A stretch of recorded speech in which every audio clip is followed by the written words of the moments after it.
what we've really come to understand is it's the hand action that actually drives. If you have good hands, you know what to do with your hands.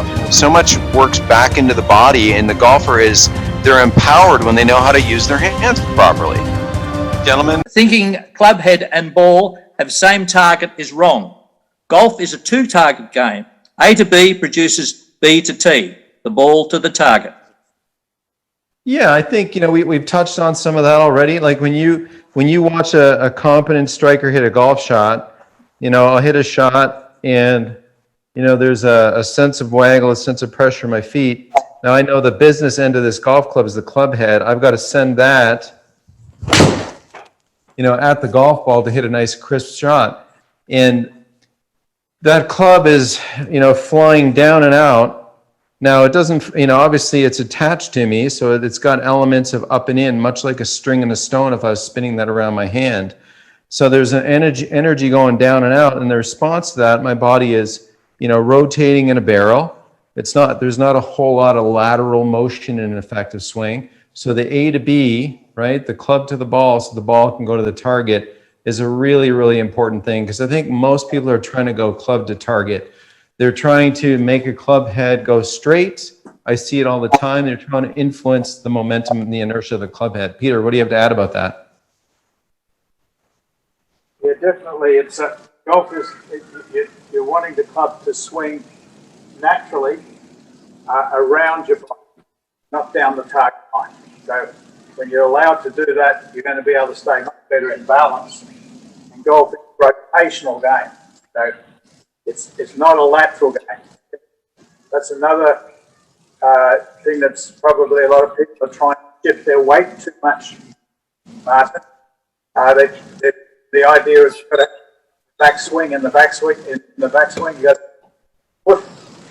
Well, basically, because the club swings on that side, you're going to have your arms, hands, and club this side. You're going to definitely have weight there, but you don't want to be trying to put your weight over to your right side and to your left side. Because then when you basically will look to be consistent. Your timing is so difficult. If you can make golf more rotation, the turning in a barrel, then consistency is a lot easier at the bottom of the swing in the same place. Yeah, so I see that all the time too. The talk about the weight transfer, and I think people try to do way too much of taking their body's mass and putting it on top of each foot. When you think about it, your arms weigh 8 to 15 pounds each, depending on who you are. And this behavior of, a push into the ground so that we create this rotation, that kind of momentum will create weight that goes in your trail foot. You don't have to physically try to move your weight to the right. Now, that's not to say you can't feel pressure, in your little tripod legs here, my bipod, as I move a little bit to feel the pressure of the ground. But the sense is I want to keep myself centered. So as I'm letting the club go about me here, my weight doesn't get completely on top of my right leg and my backswing, nor does it get completely on top of my left leg. In fact, my weight's behind my left leg as I strike a golf ball, and then eventually I finish and balance on my lead side, but not until the ball's long gone off my club face. Yeah, definitely, it's a lot easier to be consistent if you just think of yourself as turning around. You're turning in a barrel and you're keeping your eye on the ball. By doing that, you're so much more right there where the golf ball is, so you don't have to readjust it. The timing is to a minimum when you can stay more centered. That's going to be a lot more consistent when you strike. Excellent.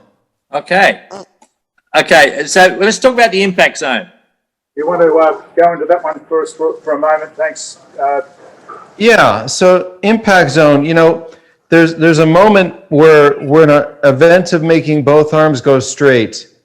And I think every good swing has an area that the trail arm and the hands are in an event where both arms get to go straight, where a lot of people don't have that condition. There's a lot of pulling, separating of the elbows. So, developing a good solid impact, this kind of behavior where as I strike this shot, You know, that motion right there where hands are, I understand what I'm doing, hitting this little shot to both arms straight, you know, thumbs down, club head to ball, ball to target. If people understand that little behavior, they can grow it quite a bit. Now, Peter's got a bit more thorough way of explaining it, but I'll kick it over to Peter. But that to me is a critical thing that somebody can learn doing it slowly. Right. Well, let's, if I come up a little bit closer, just show you what the hand should be at the impact zone. It's very important. So it's important to make sure that when you do grip the club, you grip it in the fingers and that your wrist is on top of the stick. You don't have the wrist in front. So that with a good grip, then the impact is a lot different from the address. The address position of your hands will have your hands, the left wrist will be kind of bent, the shaft will be pointing at your center of your body. Your right wrist is flat. But the difference between the address position and the impact position is that at impact, the right wrist is bent and the left wrist is flat or arched. When you have that left thumb going down and the last three fingers of your left hand curling, the impact condition of your left hand is in this attitude. So there's a bend or an arching wrist and the thumb is down. The right wrist will be really well bent.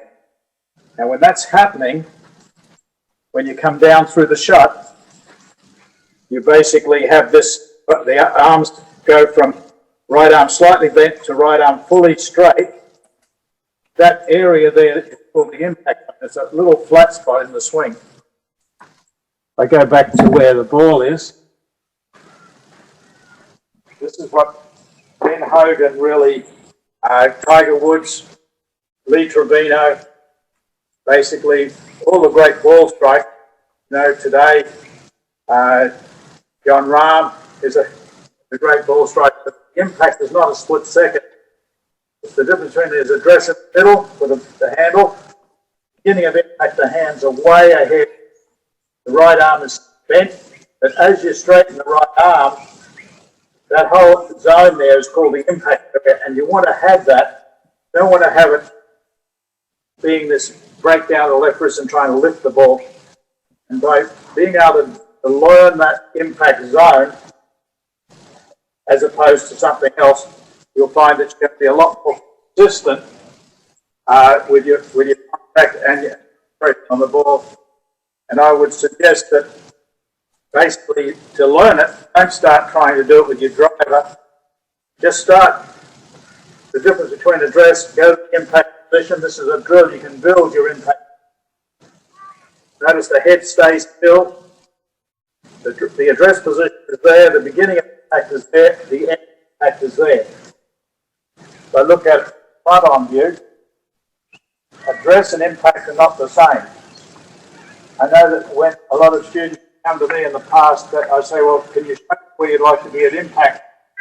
There's a lot of confusion because they say, oh, I want to come back to where I started. No, impact is not where you start.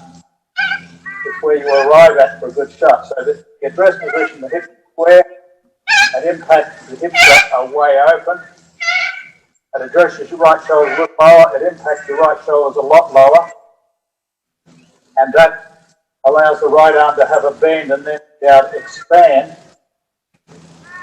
And that whole zone, about 6 to 8 inches, maybe a little longer if you're really good.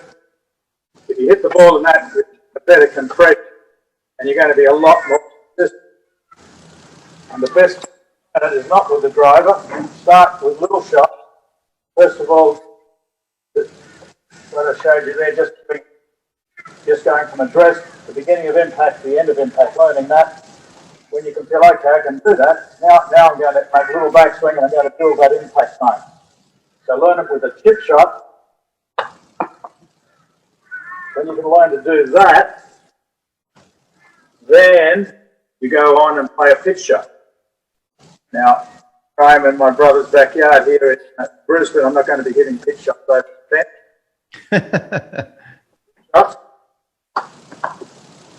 I can learn that here. You know, it's interesting you say that. When you think about a young man who had success recently, Matthew Wolf, his coach really taught him how to have that look at impact. In fact, he did it so well that he made it a part of his pre-shot routine where he had a really exaggerated behavior to start his swing, because address and impact are not the same place. I think, the number one illusion coming from the golf machine is that people want to return to where they start.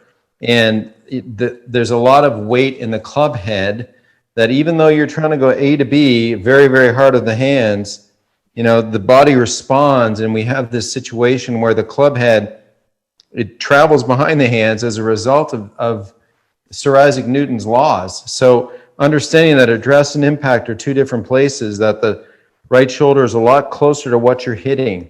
The great Mo Norman, the Canadian ball striker, used to say, I feel like I hit the ball with my right shoulder. He felt like his right shoulder got really, really low and close to the ball. Well, in order to do that and not chunk it, what had to happen to the trail elbow and the trail wrist?